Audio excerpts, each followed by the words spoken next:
ngày nay dương thưa cà phê tật đọc cô tật mồm mà đòn bong bồn cứ dương trông chỉ mùi màu cà phót đó nè hay bong bồn này miên chẳng can chút màu cà phót này hái bong bồn này mơ bị tàu này đỏ chậm đầm bầy dương đăng làm bị tịnh định khăn ông cá chống cà phê tật mồm mọi mì rồi chiết người chanh tay mà đón bong bồn để tôi nâng ca trong cà phê tật mồm này bằng đáy bong bồn dương thời ca cọp cà phê dương thời ca chút cầm siêu màu cà phót hà vậy để can bị xé bong bồn dương thời ca tật mồm bằng đáy nè chẳng để tôi nâng ca trong cầm siêu màu cà phót này bong bồn dương trong chỉ mùi nâng chẳng can ghẻ tay mà đón mà lợi dụng bao nhiêu càng gạt thì máu bổn hay dựng đặt cầm siêu một cặp hòn bị khang lửa đi muối hay dựng từ cả grinderอุปกรณ์cần gọt cà phê na bông bổn gọt cà phê bông bổn dựng từ cả kính phim đầm bầy dựng vô mà trong phim đầm bầy ở miền Trung người ngắn nhất na hay đã tôi nâng cao pra gọt cà phêในฝั่งไหนคือdựng pra gọt cà phê របស់ក្រុមហ៊ុន SOB ฝั่งไหน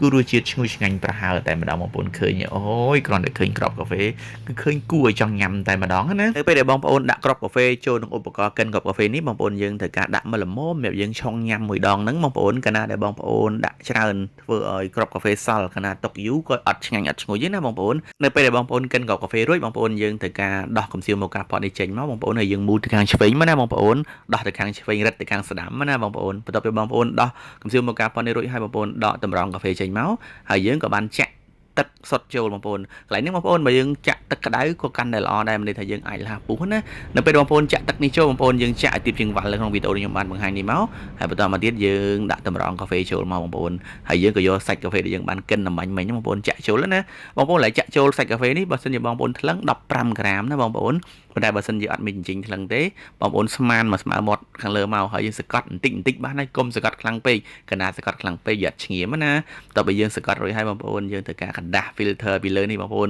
ព្រោះនៅពេលដែលយើងឆុងកាហ្វេអត់កណ្ដាស់ filter នេះវាអាចធ្វើឲ្យទឹកកាហ្វេរុញទាំងកាក់កាហ្វេឡើងមកខាងលើណាហើយយើងរឹតកំសៀវមកកាផតនេះបងប្អូនរឹតទៅស្ដាំណារឹតដល់ណៃបងប្អូនដើម្បីកុំឲ្យចំហាយចេញកាលណាចំហាយចេញកាហ្វេក៏អត់សូវឈ្ងុយអត់សូវឆ្ងាញ់ឡើងមកខាងលើដែរបាទបន្ទាប់ពីយើងបិទកំសៀវមកកាផតរួចហើយបងប្អូនយើងបើកហ្គាសកន្លែងហ្នឹងបងប្អូនបើកដូចខ្ញុំបានបង្ហាញលើវីដេអូនេះបើករឹមបានហើយបងប្អូនកុំបើកខ្លាំងពេកកាលណាបើកខ្លាំងពេកបខំភ្លើងកាហ្វេអាចនឹងឈាមតែម្ដងកន្លែងនេះបងប្អូនយើងបិទស្ទះចង្កៀននេះមកដើម្បីនៅពេលដែលខ្យល់បក់កុំឲ្យលុតហ្គាសណាបន្ទាប់ពីយើងដាក់បិទរួចអស់ហើយយើងបើកហ្គាសរួចអស់ហើយបងប្អូនយើងយកពេលវេលានេះមកលាយជាមួយនឹងទឹកឃ្មុំរបស់យើងបងប្អូនទឹកឃ្មុំនេះគឺទឹកឃ្មុំថៃបងប្អូនកន្លែងនេះខ្ញុំសូមបញ្ជាក់បងប្អូនថាខ្ញុំអត់បានវល់ក្រិតទេយើងស្មាននៅលើអ្វីដែលយើងចូលចិត្តញ៉ាំទៅលើកម្រិតទឹកឃ្មុំដែលយើងចង់ដាក់ផ្អែមកម្រិតណាស្មានទៅតាមហ្នឹងណាបងប្អូនតោះទៀតបងប្អូនកន្លែងនេះយើងត្រូវការទឹកដោះគោឆៅ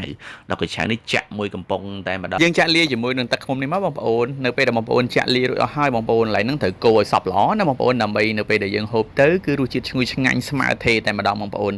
ដែលតន់ទៅលើកាហ្វេទឹកដោះគោនេះខ្ញុំធ្វើ style បែបជា ice latte ទេបងប្អូនមានន័យថាទឹកដោះគោឆៅនិងទឹកឃ្មុំនៅខាងក្រោមអញ្ចឹងទឹកកាហ្វេនៅខាងលើបងប្អូនណែអូហូយឥឡូវយើងដាក់ទឹកកករួចហើយឥឡូវយើងបើកមើលកំសៀវមកកាផតយើងបងប្អូនអូហូយបងប្អូនចាំមើលទឹកកាហ្វេចេញមកឃើញគួរឲ្យចង់ញ៉ាំតែម្ដងបងប្អូននៅពេលដែលទឹកកាហ្វេពុះជាហើយបងប្អូនយើងបិទហ្គាសតែម្ដងនៅពេលដែលយើងបិទហ្គាសរួចហើយបងប្អូនចំហាយកាហ្វេនៅផលបន្តិចបន្តួចអត់ចោតជាបញ្ហាទេណាបងប្អូនព្រោះចំហាយនៃការដាំវាតែងតែមានផលបន្តិចបន្តួចបាទឥឡូវយើងបិទកំសៀវមកកាផតនេះមកបងប្អូនហើយយើងយកទៅលាយជាមួយទឹកដោះគោឆៅបងប្អូនអូហូយគឺឆ្ងាញ់ប្លែកតែម្ដងរសជាតិគឺបានឈ្ងុយចេញអំពីកាហ្វេ SOB ផងឈ្ងុយចេញពីទឹកឃ្មុំផងឈ្ងុយចេញពីទឹកដោះគោឆៅផងបងប្អូនរសជាតិនេះគឺឆ្ងាញ់តែម្ដងហើយបងប្អូនដែលទស្សនាវីដេអូនេះបើឆ្ងល់ខមមិននៅខាងក្រោមវីដេអូណាស្អាតទុកម្នាក់មួយបងប្អូនដើម្បីផ្ដល់ទៅដល់បងប្អូនយើងដែលក៏អត់ទាន់បានទស្សនាណាបងប្អូនហើយឬក៏ទុកជាឯកសារសម្រាប់បងប្អូនរំលឹកក្នុងការធ្វើកាហ្វេដោះគោនេះផងដែរបងប្អូនអូហូយបងប្អូនរសជាតិកាហ្វេ SOB នេះគឺឈ្ងុយស្ងប់ឆ្ងាញ់តែម្ដងបងប្អូ